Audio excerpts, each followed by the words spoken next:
მზის ასული. იყო და არა იყო რა, ღვთის უკეთესი რა იქნებოდა. იყო სამი ძმა. მოხნეს ერთხელ ძმებმა 3 დღის მიწა და დათესეს. ერთმა იქით ნაპირი, ერთმა აქეთ და ერთმაც შუაზე. მოვიდა ისეთი ჯეჯილი, რომ უკეთესი არ იქნებოდა. აღელდა ყანა ზღვასავით, აღელდა პატრონების გულით სიხარულით იმ ყანის მნახველი. ერთ დღეს ცა მოიღრუბლა. დაუშვა სეტყვა და შუა ყანა სულ გაანადგურა. ის ორი ნაპირისაკი გადარჩა. მოვიდა პატრონი, დახედა ყანას და დაწყდა გული. მაინც არაფერი თქვა, აიღო ნამგალი და გაუდგა გზას ბედის საძებნელად. იარა და ერთ მდიდარ კაცთან მივიდა. 100 დღის ყანა ჰქონდა იმ მდიდარ კაცს მოსამკელი. მივიდა კაცი და ჰკითხა. რას მომცემ, რომ ეგ 100 დღის ყანა ერთ დღეში მოგიმკა? თუ მზის ჩასვლამდე მომკი, შუაზე გაგიყოფ. უთხრა მდიდარმა კაცმა. წავიდა ბედის მაძიებელი კაცი და დაუწყო ულოს გრეხა. შუა დღემდის ულო გრიხა. მერე მოუდო ნამგალი ყანას და გაუსვა და გამოუსვა. ის იყო ერთი ძნაღა დარჩა შესაკრავი, რომ ჩადის მზე.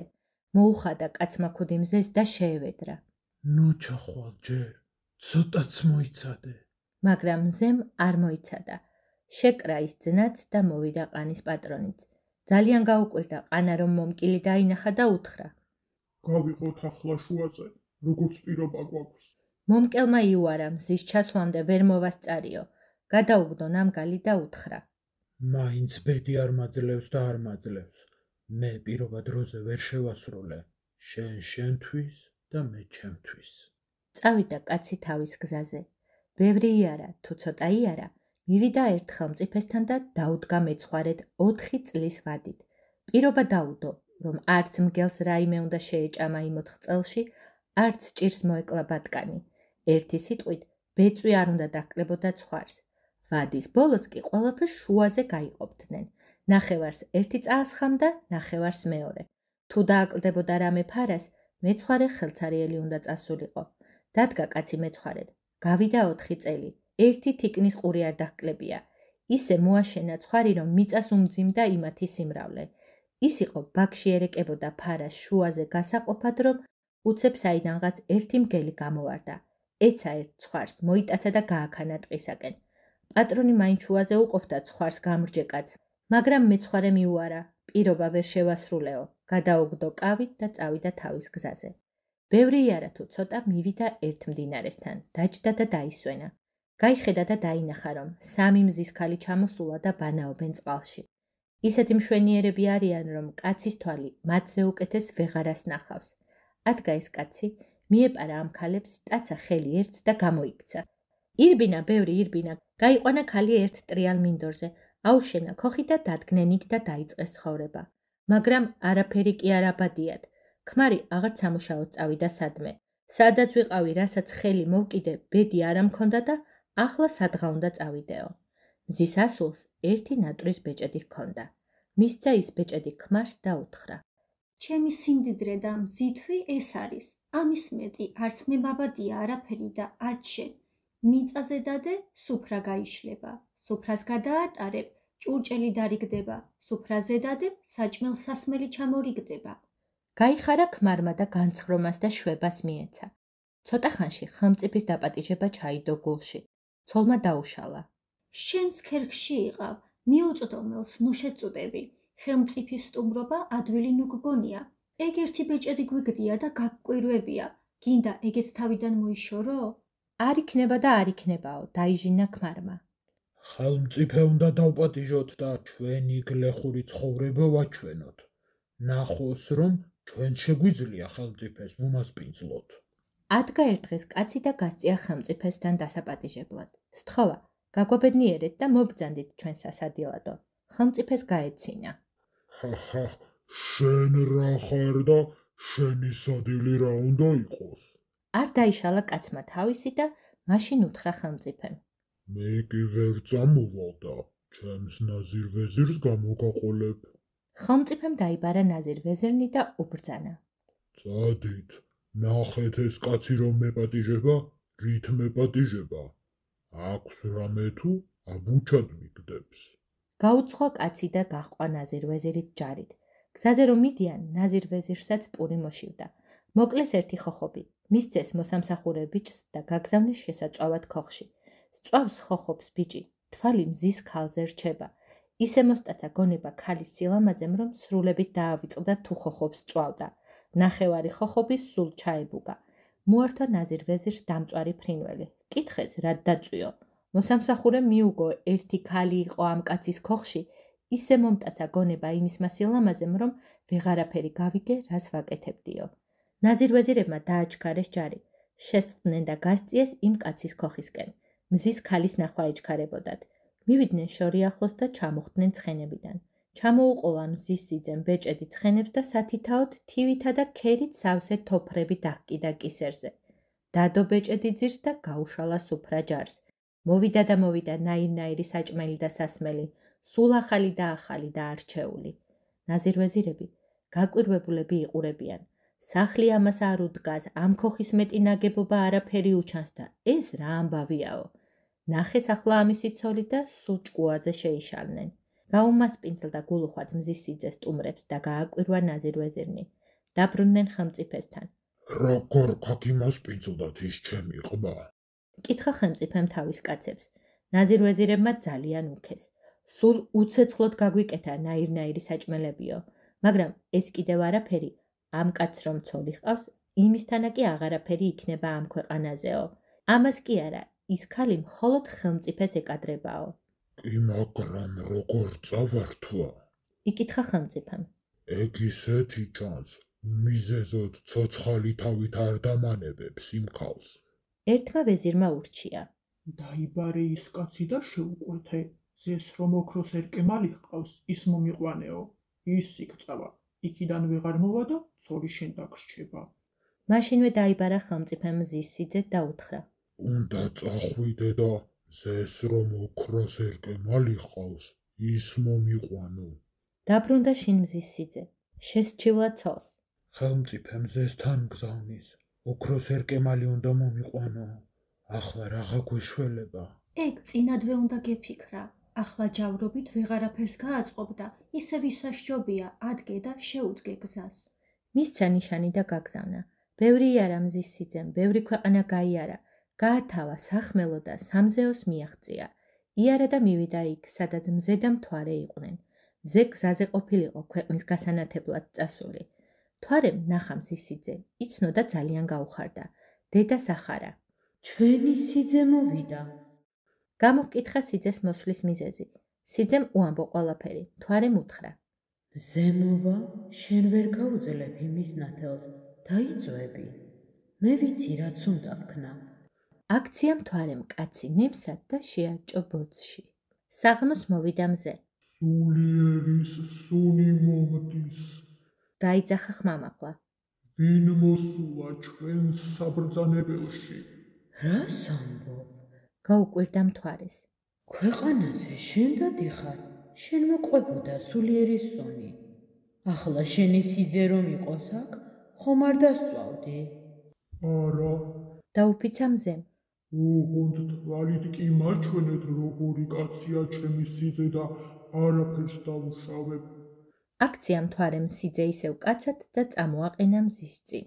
მზე მიესალმა სიძეს და გამოჰკითხა მისვლის მიზეზი. ხელმწიფე შენს ქალს მეცილება. უთხრა სიძემ მზეს. გაუგონია, მზეს ოქროს ერკემალი ყავსა და გამომგზავნა წასაყვანად. ფიქრი ნურაფრის გაქვს. გაუმაგრა გული მზემ. წამოდი ჩემს ბაღში და ისვენე. შევიდა ბაღში სიძე. ნახა სადაც რამ იყო, ძალიან მოეწონა, მართლაც მშვენიერი სანახავი იყო.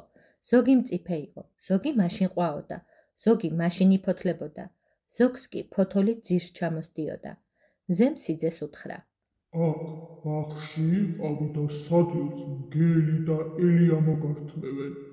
მოშივდა მზის სიძეს, დაჯდა და დაუწყო ლოდინი. მოვიდა მგელი და მოუტანა სუფრა. მოვიდა ელია და მოართვა სასმელ საჭმელი. მზის სიძეს ერთი კომბალი ჰქონდა. გაიყვანა მგელითით და უთხრა. მე რომ 4 წელიწადი ერთი თიკნის ყურიც არ დამკლებია, ისე ვუვლიდი ცხვარს და ყავლის გათავების დროს შენ რომ მოხვედი და მომტაცე, რა დაჰქენ ეგ საქმე? წაუგდო და წაუგდო მგელს კომბალი. იმდენი სცემა, იმდენი ურტყა, რამდენიც ენება.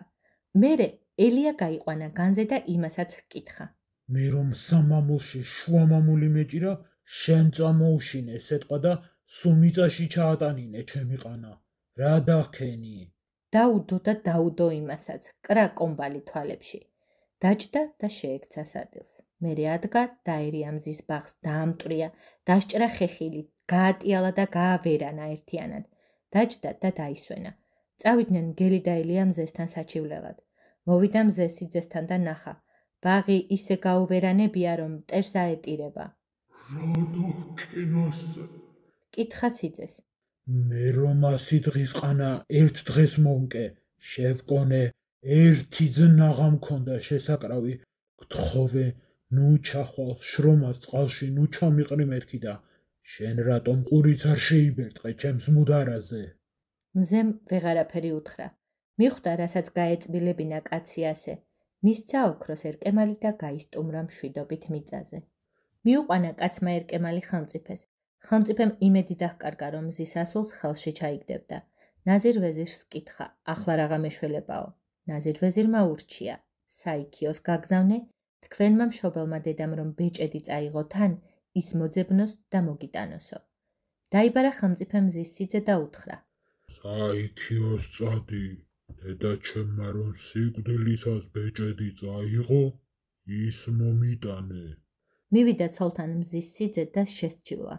ხელმწიფე ახლა საიქიოს მგზავნის, შენი თავი რომ წამართვას. ცოლმა ერთი ვაშლი მისცა და უთხრა. გააგორე ეს ვაშლი და სადაც ის წავიდეს, გახყევ შენს კვალ და კვალ. აიღო ვაშლი მზის სიძემ, გააგორა და მიჰყვა კვალზე. მიგორავს ვაშლი, მიგორავს, მოატარა ტყეღრე და გაათელინა მთაბარი და აი გამოვიდა ერთ ტიალ მინდორზე. მინდვრის შუაში ერთი ირემი დგას, რქებით ცამდე აქვს აწუდილი. გამარჯობა შენი. უთხრა მზის სიძემ ირემს. გაგიმარჯოს, კეთილო კაცო, სად მიდიხარ? აქ რა მოგიყვანა? საიქიოს მივდივარ. ხელმწიფის დედას ბეჭედი უნდა გამოვართვა და ხელმწიფეს მივუტანო. მე მიგასწავლი საიქიოს გზას, მაგრამ მეც რამე წამალი გამიგე და მომიტანე, თორემ რქებს ვეღარ ვზიდულობ. შეეხვეწა ირემი კაცს. მადლობა უთხრა ირემს მზის სიძემ, გასცდა და მივიდა ერთ კლდესთან. კლდეში ერთი ხარი აბია. არც სასმელი წყალი აქვს, არც საჭმელი ბალახი, მაგრამ ისეთი მსუქანია, რომ ხორციზე დასკდება სიმსუქნით. მზის სიძეს ძალიან გაუკვირდა და კითხა ხარს. ვერაფერს ვერ ჭამ ამ კლდეში და რამ გაგასუქა ასე? რომ ჩამოივლი, მაშინ გეტყვიო, მიუგო ხარმა. გასცდა იმას მზის სიძე და ერთ მშვენივრად აბიბინებულ მინდორზე გამოვიდა. ნიავის ქროლაზე ბალახი ზღვასავი დღელავს, წყაროებს ჩუხჩუხი და ლორლორი გააქვს. ამ მინდორში სხვა ხარი დგას. პირს ვერაფერს აკარებს, ვერც არას ჭამს და ვერც არას სვამს. ისეთი გამხდარია, რომ კაჭკაჭი ვერაფერს გამორჩება. გაკვირვებული მზის სიძე იმასაც შეეკითხება. რამ გაგხადა ეგრე? ასეთი სასმელი და საჭმელი ქორფა ბალახი წინა გაქვს. ხარმა ამაზე უპასუხა, ჩამლელი ბევრი მინახავს, ჩამომლელი კი აღარც ერთიო. თუ ჩამოივლი უკან, მაშინ გეტყვიო. გასცდა მზის სიძემ ჭლე ხარს და ერთ მღვდელს შეხვდა. ზურგზე საყდარი ჰკიდია. დადის და სადაც ერთს კაცს ნახავს, დადგამს და ულოცავს. მზის სიძე მიესალმა. მღვდელმა მგზავრობის მიზეზი ჰკითხა და მზის სიძემ კიდევ საყდრის ზურგზე აკიდების. მღვდელმა სთხოვა. საიქიოს რა კი მიხვალ, დაგლოცავ, ოღონდ შემიტყვე, რა ვუყვამ საყდარს, მუდამ ზურგზე ხომ არ მეკიდება, რამე ამბავი მომიტანე. გასცდა იმასაც მზის სიძე და წავიდა. ბევრი იარა თუ ცოტა იარა მივიდა ერთ ადგილას. ცულის ტარზე ცოლქმარი წვანან და ცულის ტარი აქეთ და იქით კიდევ გადაჭარბებულია. მზის სიძე გაკვირვებული შესცქეროდა ცოლქმარს. თუ ღმერთი გწამთ, ეგ როგორ არის რომ ცულის ტარზე წევხართ ორნი და იქით აქეთ კიდევ ადგილი დაგრჩენიათ? ამ გზაზე ამლელი ბევრი გვინახავს, ჩამომლელი კი აღარავინო. უპასუხა ცოლქმარმა. აიარე, ჩამოიარე და აი მაშინ ყველაფერს გიამბობთო. გასცდა იმათაც გაკვირვებული მზის სიძე და წავიდა. ბევრი იარა თუ ცოტა იარა, მივიდა სხვა ცოლქმართან. კამეჩის ტყავზე დაწოლილან. ერთი იქით გორავს, მეორე აქეთ და კიდევ ერთმანეთს წიხლავენ, იქით მიწეკ, მიიწიეო. მზის სიძე მივიდა, სალამი მისცა და ჰკითხა. ეგ რა უბედურებაა თქვენს თავს, რომ ამოდენა კამეჩის წყალზე წევხართ, სხვასაც ბევრს დაიტევს, თქვენ კიდევ ვიწროდ გეჩვენებათ. აქ ამ ლელი ბევრი გვინახავს, ჩამოვლელი კი აღარავინო, უპასუხა ცოლ-ქმარმა. წადი და თუ ჩამოივლი მიზეს მერე შეიტყობო. გასცდა ამათაც მზის სიძე და მიდის. გზაზე ერთი დედაკაცი შეხვდა. მოუგროვებია კვერცხები და კოშკს აშენებს. აიყვანს ცოტას, ააცილებს მიწას, იგრიალებენ კვერცხები და ჩამოცვივიან დაბლა. დედაკაცი ხელახლა მოჰყვება და იწყებს ისევ კოშკის აშენებას. მივიდა მასთან მზის სიძე და გაკვირვებულმა ჰკითხა. რა საშვები? კვერცხების კოშკი სხვას ვის აუშენებია, შენ რომ ააშენო? აიარე და თუ ისევ ჩამოივლი, მაშინ გეტყვიო, უპასუხა დედაკაცმაც. გასცდა ამ დედაკაცსაც მზის სიძე და წავიდა თავის გზაზე. მიადგა ერთ თონეს. თონესთან ერთი დედაკაცი დგას და აცხობს პურს. ჩააკრავს თეთრ ქათქათა პურს, როგორც ბამბას და ამოიღებს შავს, როგორც ტალახს. მზის სიძე მივიდა იმასთან და გაკვირვებულმა ჰკითხა. ეგ რისგან არის, რომ თეთრ პურს ჩააკრავ და შავს ამოუყრი ხოლმე? ჩამვლელი ბევრი მინახავს, ამომვლელი არც ერთიო, უპასუხა პურის მცხობელმა დედაკაცმა. ჩაიარე და თუ კიდევ ამოივლი, მაშინ გეტყვიო. გასცდა იმასაც მზის სიძე და წავიდა. გზაზე ერთი კაცი ნახა. ხევზე ხიდად არის გადებული. ყველა იმაზე გადის და გამოდის. ეგ რა ამბავია შენს თავს? კითხა მზის სიძემ კაც ხიდას. ამ ხიდზე ჩამვლელი ბევრი მინახავს, ამომვლელი აღარც ერთი. უპასუხა კაც ხიდა მზის სიძეს. ჩაიარე და თუ ამოივლი, მაშინ გეტყვი, რაც ხდება ჩემს თავს. გასცდა იმასაც მზის სიძე და როგორც იყო მიაღწია ხელმწიფის დედასთან. შენმა შვილმა გამომგზავნა და დაგიბარა. უთხრა ხელმწიფის დედას. მანდ რომ ძვირფასი ბეჭედი წაიღე, ჭირდება გამომიგზავნეო. მისცა ბეჭედი ხელმწიფის დედამ და უთხრა. წაიღე, მიეცი ჩემ შვილს და უთხარი. დედამ დაგიბარა, რადგანაც აქაც არ მაძლევ მოსვენებას და უმიზეზოდ მაშფოთებ.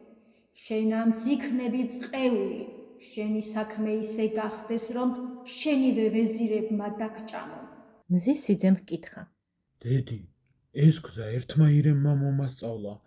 რქები ცამდის ჰქონდა აწვდილი, მათი სიმძიმით სიარული აღარ შეეძლო. წამლის კითხვა დამაბარა და თუ შეიძლება მასწავლე. კიდევ ერთმა მღვდელმა დამლოცა, ზურგზე საყდარი ეკიდა, სადაც ერთს კაცს ნახავდა, მიიტანდა, დადგამდა და იქ ულოცავდა. იმასთანაც დამაბარეთ, რა უყოს იმ საყდარს? ხელმწიფის დედამ უთხრა. ირემმა მაისის წყალი დალიოს და გასცვივდება რქები. მღვდელმა კი წაიღოს ის საყდარი, დადგას შუა სოფელში. ზედ ზარი დահკიდოს, ლოცვად რომ დადგებოდეს, დარეკოს ზარები. ვისაც ლოცვა უნდა, მივა და ილოცებს, ვისაც არ უნდა, არ მივა, მისი ბრალი არ იქნება. გადაუხადა მადლობა კაცმა. წამოიღო ბეჭედი და წამოვიდა სააქაოს. გზაზე კაცხიდას ჰკითხა მიზეზი მისი ასე ტანჯვისა. კაცხიდამ უთხრა.